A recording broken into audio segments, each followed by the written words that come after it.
case he's requesting you to get back in. Bring him back, please. Yeah.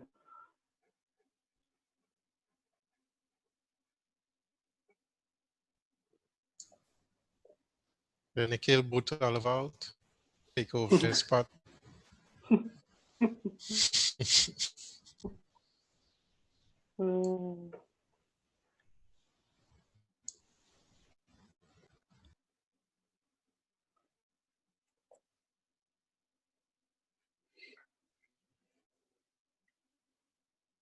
I'm back, Oliver.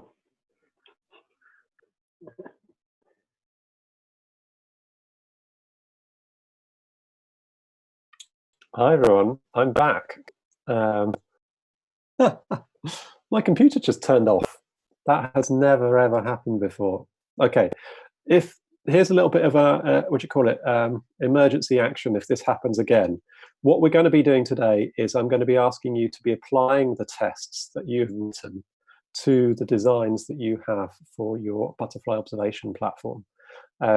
So if for whatever reason I cut off again and I haven't started this exercise, that's what you should do, okay?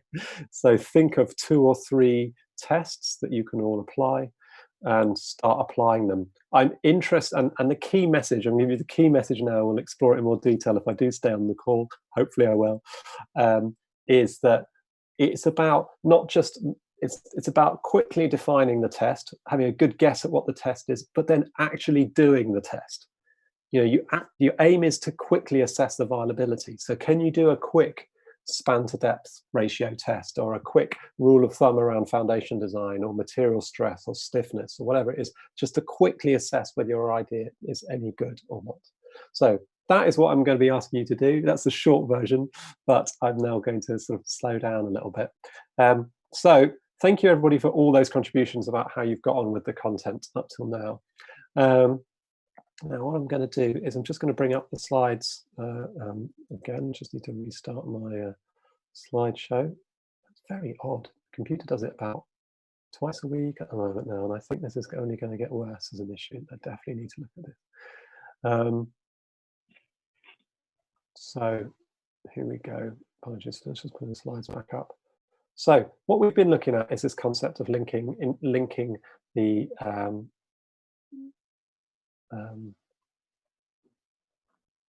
here we go, just going to slide up. Linking the brief to a series of criteria. Just give me a nod if you can see it. Actually, I haven't started sharing slides yet, so here we go.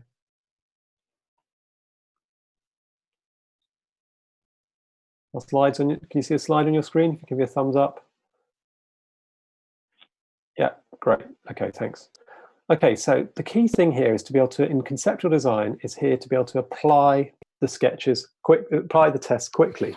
So that means probably doing a quick structural model or a quick GA, and then just eyeing in, you know, does it fit? Do I have a 3-meter clearance? Does that look reasonable? Is, on the basis of my experience of what buildings look like, is that span to depth ratio reasonable? That's okay in conceptual design. Going back to Connor's point, you know, you're going to have to be able to do some of this stuff quite quickly. So be able to eye it in is good in a conceptual design phase. Of course, then, you know, we have this idea of the 2-minute answer and the 20-minute answer and the 2-hour answer. You know, 2 minutes is probably what you need just to assess whether something's got legs or not, whether something's reasonably viable. And then having gone through that space, then drill down and spend a little bit longer on each thing. Don't spend too much time on one particular idea before you've assessed the others. So apply the test quickly. Usually you have to do some sort of structural model. It might be a little frame, it might be a little load takedown, whatever it happens to be, do the quick structural model that you need to. And you can have justification based on precedent. So you can say, based on similar buildings, or, you know, given an example and state what the example is, I think this is possible. And then you also need to, I think, not avoid the subjective. And it's interesting, in quite a few of the work examples I had, there were quite a lot of good responses to the technical objective information.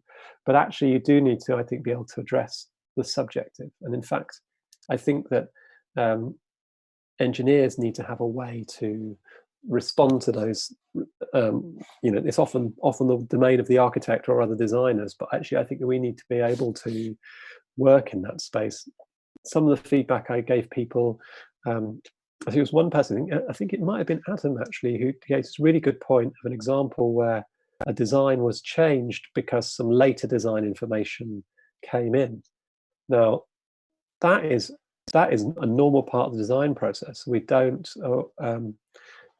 actually know all the information up front.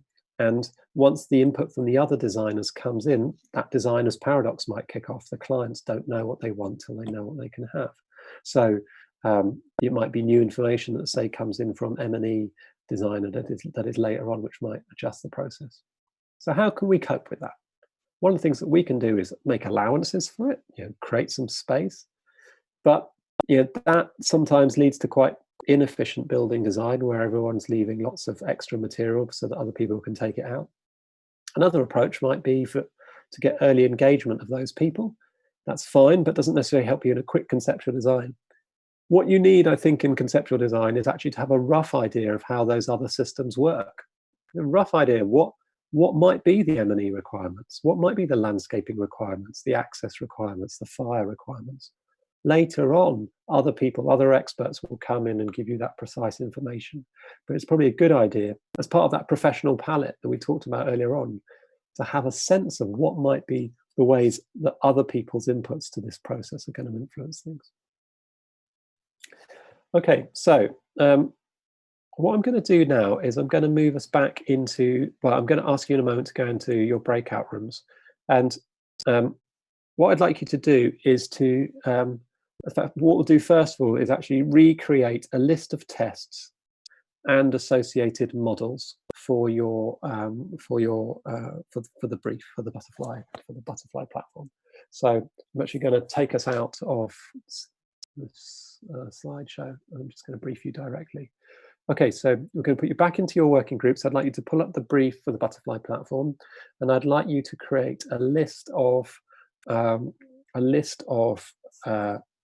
requirements, tests, and models on which they apply. You probably, as I say, for Connor's benefit, want you to just put together a list for your butterfly platform in your group of requirements, tests, and models to apply. I'd say come up with a list of, say, 3 to 5. Do that together. Do it as a shared thing. I mean, you'll need to write your own things down because you can't share screens within the breakout rooms. But write those down. We did this a bit last week, so it might be just a case of going back to your notes from last week. But it could be in the intervening time, having practiced this in other contexts, you might have come up with new ones. And I know some of you use the butterfly platform as your work example. So just see if you can come up with a list of 5 requirements, their tests, and the models that are associated with them. I'll give you a clue. You don't need to do this yet, but a little bit later, I'm actually going to get you to apply those tests to your own models. Okay. So, and remember, do the difficult thing. Do the thing that's difficult, because that's how you learn. Think about the tests that are tricky. Don't just do the easiest one. Okay. Maybe do one easy one just to gain confidence. But okay. So I'm going to give you 5 or so minutes. I'll come around the room, see how you're getting on. 5 to 7 minutes to come up with your list of tests, requirements, tests, and associated models. And I'll see you shortly back in this main space. Here we go.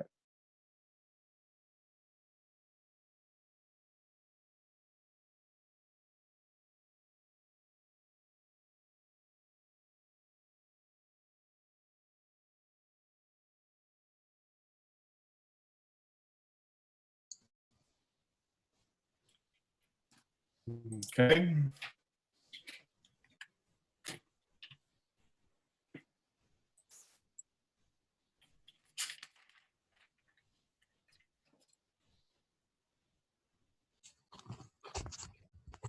Right.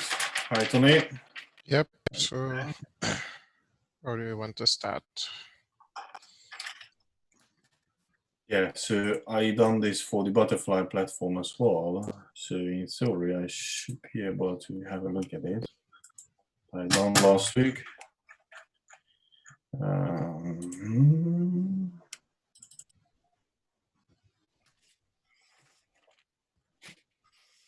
Okay.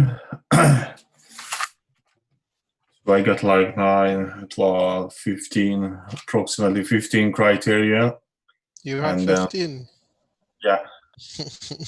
Okay, well, let's choose 5.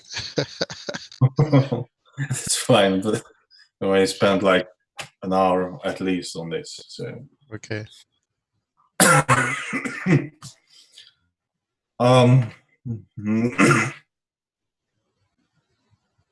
Well, let's let's have a look on, for example,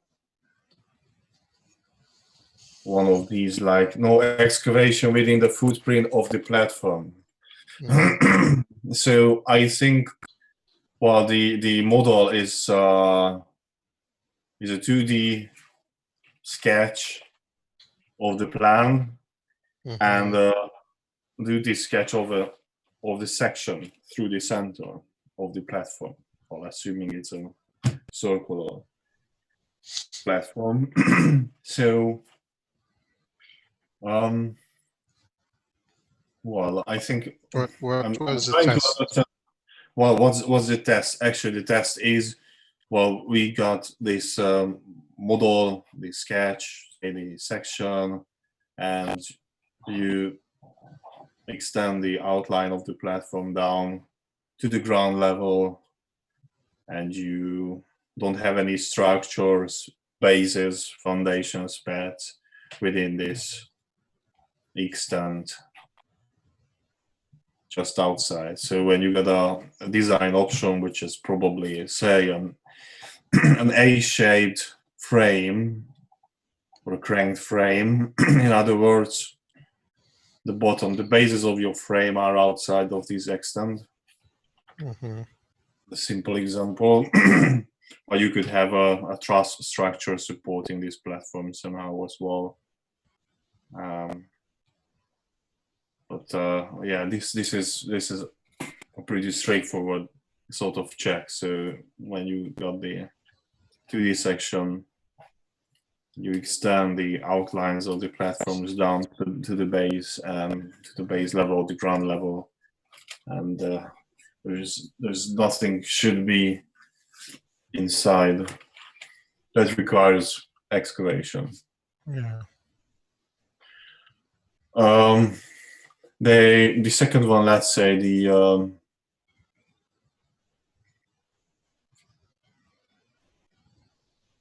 which one should I say? Yeah, prefer using available materials.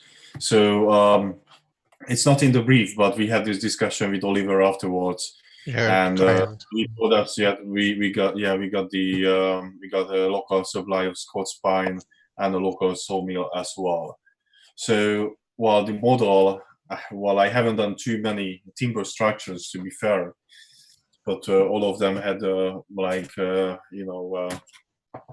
rated materials from a proper supplier. So the model in this case, in my opinion, if the available material is one that we can use, this Scots pine, testing samples of available material are required for physical testing or inspection. So it's totally not a conceptual design thing, but I just put this in the model, so these testing samples, and the test would be the check material strength capacity of the non-rated supply used. So maybe it's not really about the conceptual design, because you can't really do tests in advance, especially very quickly. So it would take a long time. And another one, integrate hornbeam tree into the structure in some way. Now, it's basically, I think, we have to. It's going to be a verification of the geometry as well, the model. So therefore, has to be a 3D sketch or a 3D model, or we can do a 2D sketch as well in a conceptual design environment, like on an exam, for example. but we can draw a 3D sketch as well. That's not that difficult either. And while the test would be, in my opinion, we have to make some assumptions and show it to the client and the architect.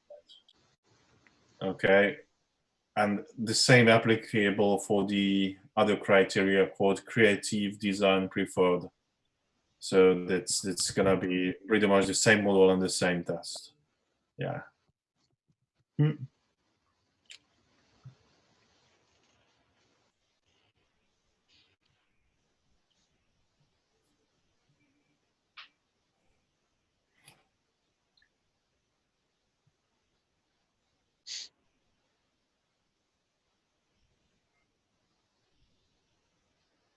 Okay.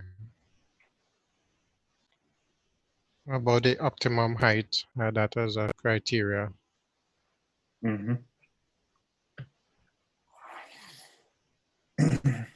Well, I think that's kind of quite simple as well. So we do a 2D section or elevation. Yes, a 2D elevation of the proposed structure. And then we can show it, measure it, whatever. It's at 3 meters. So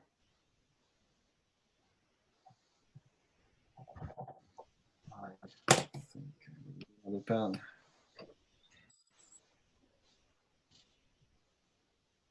So here we go. Yeah.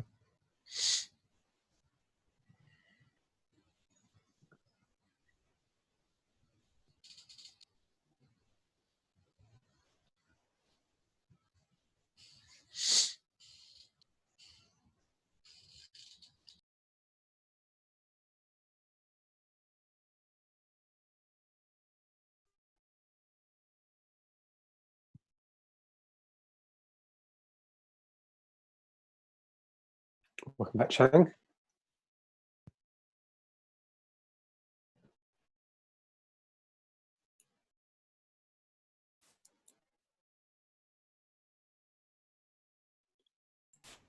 Hi everyone. Hi guys. Okay. Almost everyone back, I think. Sorry, my timer not turning off. Having a bad tech day today. There we go. Okay. All right. So what I'd love to hear from each, just some, again, contributions in the chat box would be to ask, could you just each write down one of the criteria, tests, and models that you've identified? We'll just list them out there and we can see. It'd be interesting to see what comes up. A slightly random sorting process. Interesting to see if there are any differences. I don't need to see the complete list though. Just if you could each write one in to the chat box, that would be good. Oh.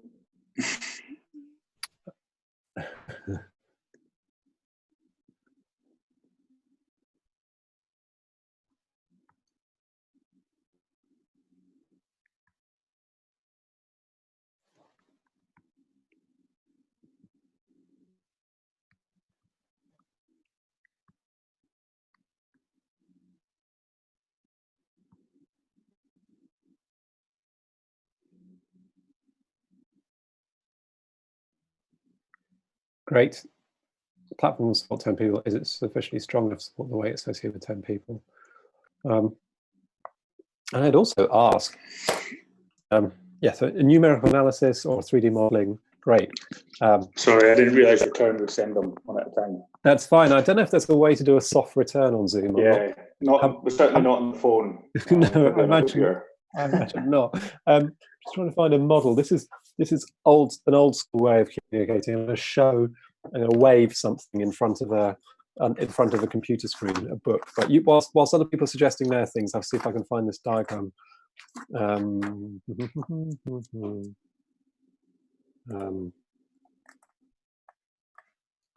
Yeah, I can't find. I'll maybe find it later. I mean, the other thing to suggest, Connor, there is also it must be strong enough, and also there needs to be enough space. So Yep. A kind of architecture type sketch that just simply shows, look, this is people sort of standing. This is what would look like. Might be a way to just quite simply achieve that. But both tests are important, I think, probably. Let's see what else has come up. Integrate horn beam tree into the structure in some way. So this is a really interesting test, actually, and I think it came up in the work that some people did. That actually, it's really ambiguous. I mean, it's deliberately in there to be ambiguous. It's an ambiguous requirement in the brief that you have to integrate it, and in a sense, you have to design the test before you can actually do the test. You actually almost need to benchmark with the client. What does integrate mean?